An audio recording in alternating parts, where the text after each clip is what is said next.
magsisimula, nais ko muna kayong tanungin. Ano nga ba ang sports para sa inyo? Dahil kung ako ang tatanungin, ang sports ay isang aktibidad o laro na dapat nating subukan, iinganyo ang mga kabataan, at bigyang pansin. Dahil ang sports ay malaking tulong sa atin bilang isang individual na tulungan tayo upang ma-develop ang ating pangangatawan at nakakatulong din ito upang magkaroon tayo ng magandang relasyon sa iba at sa ating pagdiskubre sa ating sarili. Noong elementary pa lang ako, isa ako sa mga estudyanteng naglalaro ng badminton, volleyball at lawn tennis. Ang tatlong ito ay sinubukan ko noong ako'y elementarya pa at tinuruan ng aking guro na ang pangalan ay Sir Floro. Tinuruan niya kami kung ano ang tamang tayo, tamang ayos at tamang paglalaro ng mga nabanggit kong sports sa aming lugar.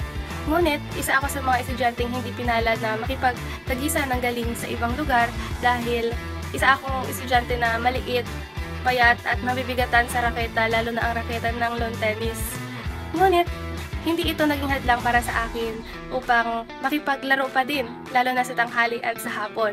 Kung kaya't, ang mga nabanggit kong laro ay patuloy kong nilalaro at isa pa rin akong manlalaro sa aming eskwelahan nung ako'y bata pa kahit na hindi man ako pinapalad na makipaglaro sa ibang lugar. Dumating ang puntong nakapag-graduate ako ng elementarya at dumako sa high school.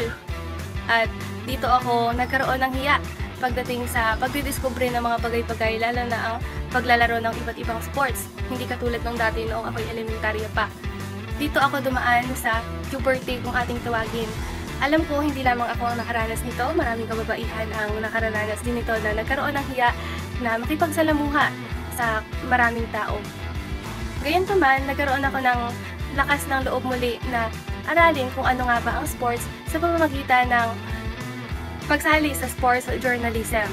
Isa ako sa mga estudyante sa aming lugar na pumunta sa Tagaytay City upang makipaglahok sa pagsulat ng balitang sports. Isa ako sa mga estudyanteng sinasama sa DSPC at RSPC upang magsulat ng balita.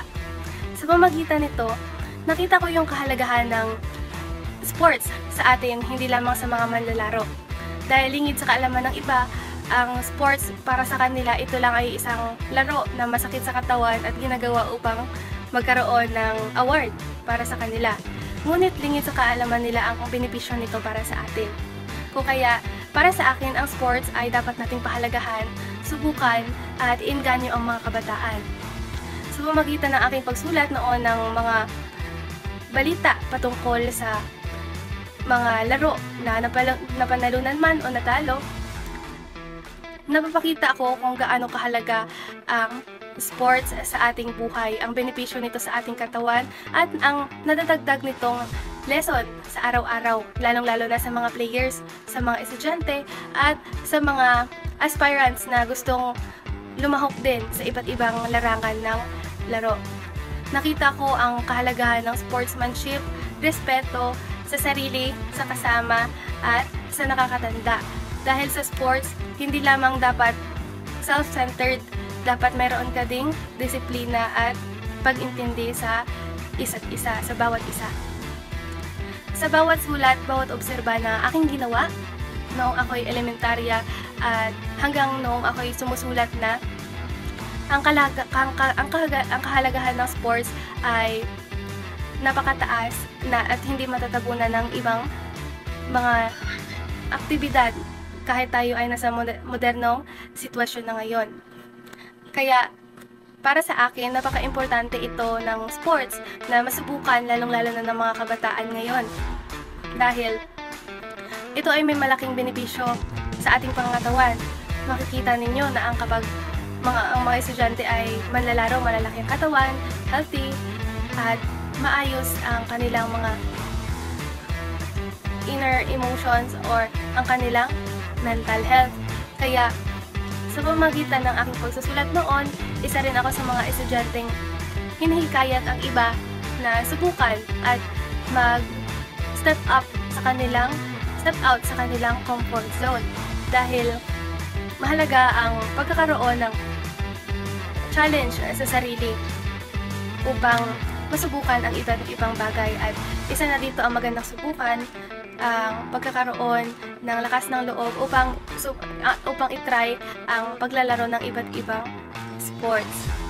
Hindi man ako pinalad na makipagtagisan ng galing sa larangan ng sports sa paglalaro nito, ngunit binigyan naman ako ng ibang kategorya kung saan ay napapakita ko at nasusulat ko kung ano nga ba ang kahalagahan ng sports para sa atin. Sa pamamagitan ng aking pagsusulat, ang aking pag-oobserba, nabibigyan ko ng maayos na impormasyon ang bawat isa patungkol sa kahalagahan nito, kung sino man ang nanalo, sino man ang natalo. Sa ganitong paraan, ang aking huling mensahe lamang, huwag kayong manatili sa inyong comfort zone.